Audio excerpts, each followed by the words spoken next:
जय हिंद फ्रेंड्स, स्वागत है आपका यूट्यूब चैनल एजुकेशन केवल स्टडी पर। फ्रेंड्स, इस क्लास में हम लोग रिवीजन करने वाले हैं यूपी पीसीएस एंड आरओ में जितने भी प्रश्न पर्यावरण एवं पारिस्थितिकी से पूछे गए हैं सभी को एक ही वीडियो में रिवीजन करेंगे। ठीक है, इससे पहले हम लोग प्राचीन भारत के इतिहास और रसायन विज्ञान से पूछे गए प्रश्नों को रिवीजन कर चुके हैं। अगर आप नहीं देखे हैं तो प्लेलिस्ट बना है, आप रिवीजन कर सकते हैं। तो आइए टाइम को बिना बर्बाद किए शुरू करते हैं आज की क्लास। फर्स्ट चैप्टर है पर्यावरण एक परिचय। ये मोस्ट इंपॉर्टेंट है क्योंकि 2022 में 2 प्रश्न पूछे गए हैं और 2023 में इस चैप्टर से 1 प्रश्न पूछे गए हैं। ठीक है, फर्स्ट क्वेश्चन है वातावरण की अवधारणा निर्भर करती हैं। तो ये 2 स्टेटमेंट देके पूछा गया था, तो ये 2 सही स्टेटमेंट थे। वातावरणीय अपघटन पर और वातावरण के कुल आयामों पर निर्भर करती हैं वातावरण की अवधारणा।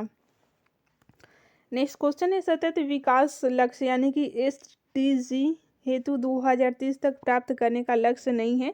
तो इसमें ऑप्शन में अंतरिक्ष अनुसंधान ये लक्ष्य नहीं था। ठीक है, नेक्स्ट क्वेश्चन है भारत सरकार द्वारा पर्यावरण के परिरक्षण संरक्षण अधिनियम पारित किया गया था। तो कब किया गया था? तो सन 1986 में पर्यावरण संरक्षण अधिनियम पारित किया गया था। 1986 आपको ध्यान रखना है, मोस्ट इम्पोर्टेंट है, ये बहुत बार पूछा गया है। जैविक एवं अजैविक संघटकों के मध्य बिचौलियों का कार्य करते हैं। कौन करते हैं? तो अपघटक और अपघटक नियोजक कार्य करते हैं। जैविक एवं अजैविक संघटकों के मध्य बिचौलियों का कार्य अपघटक करते हैं। मानव क्रियाओं से प्रभावित होता है। क्या प्रभावित होता है? तो फ्रेंड्स, वातावरण आप सभी को पता है, मानव क्रियाओं की वजह से ही वातावरण प्रभावित हो रहे हैं। विश्व पर्यावरण दिवस आप सभी को पता है 5 जून को मनाया जाता है। विश्व पर्यावरण दिवस ये 2012 यूपी पीसीएस में पूछा गया प्रश्न है।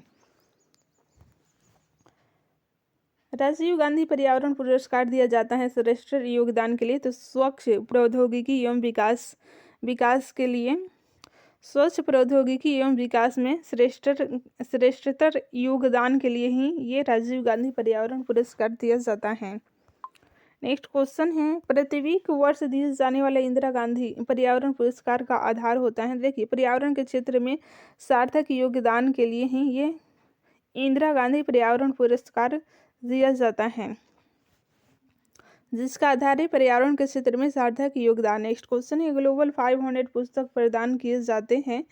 तो ये पर्यावरण प्रतिरक्षा के लिए ग्लोबल 500 पुरस्कार प्रदान किए जाते हैं पर्यावरण प्रतिरक्षा के लिए। नेक्स्ट क्वेश्चन है इको मार्ग उन भारतीय उत्पादों को दिया जाता है जो पर्यावरण के प्रति मैत्रीपूर्ण हो।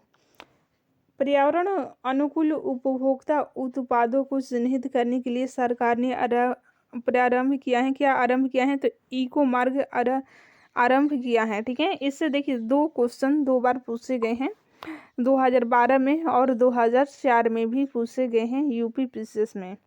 इको मार्ग से 2 बार प्रश्न पूछे जा चुके हैं। ये पर्यावरण के प्रति मैत्रीपूर्ण हो भारतीय उत्पादों को दिया जाता है।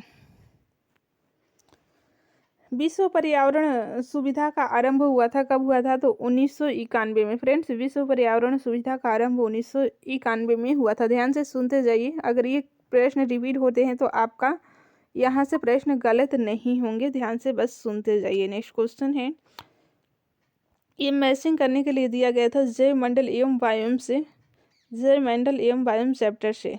जैव मंडल और अवस्थिति देखते हैं। सिमलीपाल कहाँ पर है? तो ये उड़ीसा राज्य में है। पंचमढ़ी मध्य प्रदेश में और नंदा देवी उत्तराखंड में। नोकरेक कहाँ है? तो ये मेघालय में है। एक बार और देखते हैं, सिमलीपाल उड़ीसा में, पंचमढ़ी मध्य प्रदेश में और नंदा देवी उत्तराखंड में। ठीक है, नोकरेक मेघालय में है। घटते उत्पादकता के क्रम में पारितंत्र का सही क्रम की बात करें तो मैंग्रोव हो जाएगा, उसके बाद हो जाएगा घास का मैदान, फिर झील और सागर हो जाएगा। ये घटते उत्पादकता का सही क्रम है। ठीक है, जैव आरक्षित क्षेत्र और राज्य देखते हैं। कौन सा जैव आरक्षित क्षेत्र किस राज्य में है? इससे ज़्यादातर आपको मैपिंग ये मैचिंग करने के लिए ही प्रश्न एग्जाम में देखने को मिलते हैं। तो मानस असम में हो जाएगा, सुंदरवन पश्चिम बंगाल में, नंदा देवी उत्तराखंड में। नंदा देवी देखिए ये रिपीट हो गए हैं, पंचमढ़ी मध्य प्रदेश में ये भी रिपीट हो गए हैं। ये भी सुमेलित करने के लिए दिया था।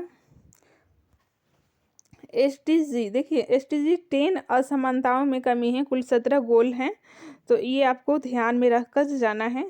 13 का संबंध है जलवायु क्रिया, 13 में जलवायु क्रिया, 14 है पानी के नीचे का जीवन और 15 में है जमीन पर जीवन। पादप पल्लवक अधिकता में वृद्धि करते हैं तो लिम्नेटिक क्षेत्र में वृद्धि करते हैं। ठीक है, पानी का खुला क्षेत्र होता है तो लिम्नेटिक क्षेत्र पानी का खुला क्षेत्र होता है। ये भी यूपीपीसीएस प्री का पूछा गया प्रश्न है। ठीक है, 2022 में ये 2 प्रश्न पूछे गए हैं। पोषक स्तर बनते हैं तो ये खाद्य श्रृंखला में जीवों के संबंध होने से पोषक स्तर बनते हैं। आगे बात करते हैं, पारिस्थितिकी अनुक्रमण के 4 महत्वपूर्ण चरण हैं, कौन कौन है? तो स्थिरता, आक्रमण, प्रतिस्पर्धा एवं स्थानांतरण। प्रतिशतता के आधार पर वायुमंडल में सर्वाधिक पाई जाने वाली गैस हैं तो कौन से हैं? तो नाइट्रोजन गैस है वायुमंडल में। वहीं ब्रह्मांड की बात होगा तो आपको हाइड्रोजन गैस ध्यान रखना है। ठीक है, पारिस्थितिकी एवं पारिस्थितिकी तंत्र से क्या क्या प्रश्न पूछे गए हैं, ये मोस्ट इम्पोर्टेंट चैप्टर है, हर चैप्टर से एक प्रश्न पूछे ही गए हैं। ठीक है, सर्वप्रथम इकोसिस्टम शब्द दिया था तो टेंसले के द्वारा दिया गया था। यूपीपीसीएस 2023 का ये प्रश्न है। एक स्थलीय पारिस्थितिकी तंत्र का उपभाग नहीं है तो सागरीय पारिस्थितिकी तंत्र ये उपभाग नहीं है। वातावरण प्रभावित होता है तो मानव क्रियाओं से ही प्रभावित होता है, ऊपर भी हम लोग देख चुके हैं। ठीक है, मोनोक्लाइमेक्स एकल चरम सिद्धांत का प्रतिपादन किसने किया था? तो F.E. क्लेमेंट्स के द्वारा किया गया था। ठीक है फ्रेंड्स, 2 बार वीडियो को ध्यान से सुन लीजिएगा, सारे प्रश्न आपको याद हो जाएंगे। समुदाय का संयोजन संगठन व विकास का उसकी पर्यावरण से संबंधों का अध्ययन है, क्या है? तो सम पारिस्थितिकी है। ये SDG गोल से भी देखिए 2 बार प्रश्न पूछे गए हैं, तो इसको आपको ध्यान में रखना ही है। वही प्रश्न यहाँ पे रिपीट हो गए हैं 10, 13, 15। ठीक है, ये सारे पूछे गए हैं। SDG 10 असमानताओं से कमी, SDG 13 जलवायु परिवर्तन है और SDG 14 जल के नीचे जीवन, SDG 15 है भूमि पर जीवन। ठीक है, पारिस्थितिकी तंत्र की अवधारणा प्रथम बार किसने दी थी? तो टांसले ने, एजी टांसले के द्वारा दिया गया था। नेक्स्ट क्वेश्चन है, पारिस्थितिकी तंत्र के लिए सत्य हैं, क्या सत्य हैं? तो दोनों ऊर्जा का प्रवाह एवं खनिजों का चक्रण। नेक्स्ट क्वेश्चन है, लोटिक पारिस्थितिकी तंत्र का उदाहरण नहीं है। तो फ्रेंड्स, ये लोटिक पारिस्थितिकी तंत्र का उदाहरण तालाब नहीं है। जीव और वातावरण के बीच पारस्परिक संबंधों का अध्ययन पारिस्थितिकी कहलाता है। नेक्स्ट क्वेश्चन है, सर्वप्रथम गहन पारिस्थितिकी यानी कि डीप इकोलॉजी शब्द का प्रयोग किया था तो अर्नेस्ट नेस के द्वारा किया गया था। नेक्स्ट क्वेश्चन है, पारिस्थितिकी तंत्र की संकल्पना का श्रेय दिया जाता है तो एजी टांसले को दिया जाता है, ये बहुत बार पूछा गया है। नेक्स्ट क्वेश्चन है, पारिस्थितिकी निकेत की संकल्पना को प्रतिपादित किया था किसने? तो ग्रीनेल्स ने प्रतिपादित किया था। ग्रीनेल्स ने पारिस्थितिकी निकेत की संकल्पना को प्रतिपादित किया था। कृत्रिम पारिस्थितिकी तंत्र है तो धान का खेती कृत्रिम पारिस्थितिकी तंत्र है। ठीक है, मानव द्वारा रूपांतरित पारिस्थितिकी क्या है? तो कृषि भूमि है, ये मानव द्वारा रूपांतरित। नेक्स्ट क्वेश्चन है फ्रेंड्स, रामसर सम्मेलन संरक्षण से संबंधित था तो ये नम भूमि से संबंधित है रामसर सम्मेलन।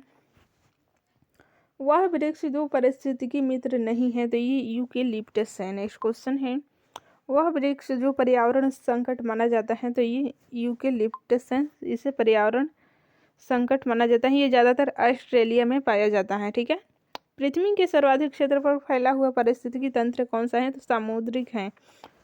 विश्व का सबसे बड़ा पारिस्थितिकी तंत्र समुद्र ही है। ठीक है, एक पारिस्थितिकी तंत्र की जैव विविधता की बढ़ोतरी के लिए उत्तरदायी नहीं है तो पोषण स्तरों की कम संख्या ये उत्तरदायी नहीं है। नेक्स्ट क्वेश्चन है, प्रवाल निरंजना में सर्वाधिक महत्वपूर्ण कारक क्या है? तो वैश्विक ऊष्मन है। नेक्स्ट क्वेश्चन है, पारिस्थितिकी संतुलन बिगड़ता है, देखिए लकड़ी काटने से बिगड़ता है। और कारण हो सकते हैं, लेकिन ऑप्शन के हिसाब से ये लकड़ी काटना ही सही था। ठीक है। जैव द्रव्यमान का वार्षिक उत्पादन न्यूनतम होता है तो गहरे सागर में न्यूनतम होता है। नेक्स्ट क्वेश्चन है, पारिस्थितिकी स्थायी मितव्ययिता है, यह नारा है किसका? तो सिपको आंदोलन का नारा है। नेक्स्ट क्वेश्चन है, पारिस्थितिकी पदचाप के माप की इकाई क्या है? तो भूमंडलीय हेक्टेयर है। आगे बात करते हैं, झील पारिस्थितिकी में पोषण तत्वों के प्रजनन की प्रक्रिया को कहते हैं तो यूट्रोफिकेशन कहते हैं। यूट्रोफिकेशन पारिस्थितिकी तंत्र के प्रकार एवं पदार्थों का संचरण से भी प्रश्न पूछे गए थे। ये भी मोस्ट इम्पोर्टेंट चैप्टर है, इससे 2019 में भी प्रश्न पूछे गए हैं। तो वह प्राकृतिक प्रदेश जिसे बड़े शिकारों की भूमि के नाम से जाना जाता है। तो फ्रेंड्स ये उष्णकटिबंधीय सवाना प्रदेश है। नेक्स्ट क्वेश्चन है, जैव पारिस्थितिकी सबसे समृद्ध है तो उष्णकटिबंधीय क्षेत्रों में समृद्ध है। नेक्स्ट क्वेश्चन है, पारिस्थितिकी तंत्र के जैविक घटकों में उत्पादक घटक हैं तो हरे पौधे हैं। पारिस्थितिकी निकाय में ऊर्जा का प्राथमिक स्रोत क्या है? तो सौर ऊर्जा है। नेक्स्ट क्वेश्चन है, खाद्य श्रृंखला फूड चेन में मानव है तो प्राथमिक तथा द्वितीयक उपभोक्ता है। नेक्स्ट क्वेश्चन है, पारिस्थितिकी तंत्र में उच्चतम पोषण स्तर प्राप्त है तो सर्वाहारी को प्राप्त है। नेक्स्ट क्वेश्चन है, पारिस्थितिकी तंत्र में जैव तथा अजैव जगतों के बीच मध्यस्थ की भूमिका कौन निभाता है? तो वियोजक निभाते हैं। जलीय पर्यावरण में डीडीटी सांद्रण के आकलन के आधार पर आहार श्रृंखला का असर अनुक्रम में बढ़ता है तो जल पादप, घोंघा, मछली और पक्षी का बढ़ता है। नेक्स्ट क्वेश्चन है, पारिस्थितिकी तंत्र में तत्वों के चक्रण को क्या कहते हैं? तो फ्रेंड्स जैव भू रासायनिक चक्र कहते हैं। जैव भू रासायनिक चक्र। सौर ऊर्जा की सबसे महत्वपूर्ण भूमिका है तो ऑक्सीजन चक्र में है। सौर ऊर्जा की सबसे महत्वपूर्ण भूमिका ऑक्सीजन चक्र में है। नेक्स्ट क्वेश्चन है, पारिस्थितिकी तंत्र में ऊर्जा का पिरामिड सदैव होता है तो सदैव सीधा होता है। अधिकतम कुशलता पूर्वक सौर ऊर्जा को रासायनिक ऊर्जा में परिवर्तित करता है तो क्लोरेला करता है। नेक्स्ट क्वेश्चन है, अपना भोजन अकार्बनिक पदार्थों से निर्मित करता है तो रबर का पौधा करता है। नेक्स्ट क्वेश्चन है, जिस पारिस्थितिकी तंत्र में पौधों का जैविक पदार्थ अधिकतम है वह है तो उष्णकटिबंधीय वर्षा वन है। नेक्स्ट क्वेश्चन है, नेक्स्ट चैप्टर है पर्यावरण प्रदूषण, ये भी मोस्ट है, इससे भी 21 में देखिए 4 प्रश्न पूछे गए हैं। ठीक है, आरओ और यूपी पीसीएस मिला के कुल 4 प्रश्न पर्यावरण प्रदूषण से पूछे गए हैं। क्या क्या पूछे गए हैं? तो नोक नी सिंड्रोम के प्रदूषण के कारण होता है तो फ्लोराइड्स के कारण होता है। रिंगेलमैन स्केल का प्रयोग के घनत्व मापन में होता है तो धुआं के मापन में होता है। रिंगेलमैन, ठीक है, रिंगेलमैन स्केल का प्रयोग धुआं के घनत्व के मापन में होता है। वायु प्रदूषण का सूचक लाइकेन होता है। ठीक है, वह देश जिसमें प्राकृतिक आर्सेनिक प्रदूषित जल मिलता है वे हैं Bangladesh. BOD biological oxygen demand मापक होता है तो जल में उपस्थित ऑक्सीजन का होता है। बायोडिग्रेडेबल प्रदूषक नहीं है तो ये कीटनाशक नहीं है। ठीक है, आगे के प्रश्नों को देखते हैं। बायोलॉजिकल ऑक्सीजन डिमांड किसके लिए एक मानक मानदंड है? तो जलीय पारिस्थितिकी तंत्र में प्रदूषण की जांच के लिए है। जल रोकथाम एवं प्रदूषण नियंत्रण अधिनियम को बनाया गया था तो फ्रेंड्स ये वर्ष 1974 में बनाया गया था। वायु प्रदूषण से संबंधित नहीं है तो फ्रेंड्स यूट्रोफिकेशन, ये वायु प्रदूषण से संबंधित नहीं है। कोयला, पेट्रोल, डीजल आदि का दहन मूल स्रोत क्या है? तो वायु प्रदूषण है। नेक्स्ट क्वेश्चन है, भारत के बड़े नगरों में वायु प्रदूषण का सबसे बड़ा स्रोत क्या है? तो परिवहन खंड है। नेक्स्ट क्वेश्चन है, बादल के जल एवं सल्फर डाइऑक्साइड के मध्य प्रतिक्रिया के फलस्वरूप होती हैं तो अम्ल वर्षा होती है। अम्ल वर्षा। नेक्स्ट क्वेश्चन है, भूमिगत जल को प्रदूषित करने वाले अजैविक प्रदूषक हैं तो फ्रेंड्स ये आर्सेनिक है। नेक्स्ट क्वेश्चन है, यदि जल प्रदूषण इसी नीति से होता रहा तो अंतर्गोत्वा जलीय जीवन के लिए ऑक्सीजन अणु अनुपलब्ध हो जाएंगे। नेक्स्ट क्वेश्चन है, निम्नीकरणीय डिग्रेडेबल प्रदूषण है क्या है? तो ये है घरेलू वाहित मल है। 80 डेसिबल से अधिक की ध्वनि क्या कहलाती है? तो खतरनाक ध्वनि प्रदूषण कहलाती है 80 डेसिबल से अधिक की ध्वनि। नेक्स्ट क्वेश्चन है, धूल प्रदूषण रोकने के लिए उपयुक्त वृक्ष हैं? तो सीता अशोक हैं। ये धूल प्रदूषण रोकने के लिए उपयुक्त वृक्ष हैं सीता अशोक। अधिकतम ध्वनि प्रदूषण का कारण क्या है? तो ये जेट उड़ान है। ठीक है, जेट उड़ान अधिकतम ध्वनि प्रदूषण का कारण है। नेक्स्ट क्वेश्चन है, मानव जनित पर्यावरणीय प्रदूषण कहलाते हैं? तो ये कहलाते हैं एंथ्रोपोजेनिक कहलाते हैं। नेक्स्ट क्वेश्चन है, जैव अपघटनीय प्रदूषण है? तो सीवेज है। ठीक है, सीवेज ये जैव अपघटनीय प्रदूषक हैं। वाहनों से निकलने वाली हानिप्रद गैसों को नियंत्रित करने के लिए बनाए गए हैं? तो यूरो नॉर्म्स बनाए गए हैं। न्यूनतम पर्यावरण प्रदूषण उत्पन्न करता है? तो ये हाइड्रोजन न्यूनतम पर्यावरण प्रदूषण उत्पन्न करता है। नेक्स्ट क्वेश्चन है, उर्वरक के अत्यधिक प्रयोग से होता है क्या होता है? मृदा जल एवं वायु प्रदूषण होता है उर्वरक के अधिक प्रयोग से। भारत का सर्वाधिक प्रदूषित नगर की बात करें तो IQ ईयर के अनुसार 2019 में गाजियाबाद है। स्वचालित वाहनों से निर्वातक सबसे अविषालु धातु प्रदूषक कौन है? तो ये लेड है। जैव निम्नीकरण है? तो सीरीज जैव निम्नीकरण है। नेक्स्ट क्वेश्चन है, प्रदूषण संकेतक पौधा लाइकेन है? ये देखिए 2-3 बार रिपीट हो गए हैं। वायु प्रदूषण के जैविक सूचक का कार्य लाइकेन करता है। रुधिर वर्षा की बात करें तो इडली में रुधिर वर्षा होती है, यानी कि रक्त वर्षा। ठीक है, प्रदूषण युक्त वायुमंडल को स्वच्छ किया जाता है? तो वर्षा द्वारा स्वच्छ किया जाता है। किसी जल क्षेत्र में BOD की अधिकता संकेत देती है कि उसका जल सीवेज से प्रदूषित हो रहा है। जैविक मरुस्थल कहते हैं? तो दामोदर नदी को जैविक मरुस्थल कहा जाता है। ये सुमेलित करने के लिए प्रश्न दिए गए थे। तो कार्बन मोनोऑक्साइड देखिए लीवर और किडनी को क्षति पहुंचाता है। नाइट्रोजन की ऑक्साइड, इससे कैंसर होता है। और धूल कण से श्वास संबंधी रोग होते हैं। शीशा से क्या होता है? तो केंद्रीय नर्वस सिस्टम प्रभावित होता है। ऊर्जा का वह रूप जिसमें प्रदूषण की समस्या नहीं होती है वह है सौर ऊर्जा। NAQI से तात्पर्य है नेशनल एयर क्वालिटी इंडेक्स। झीलों में पोषक तत्वों की प्रचुरता कहलाती है? तो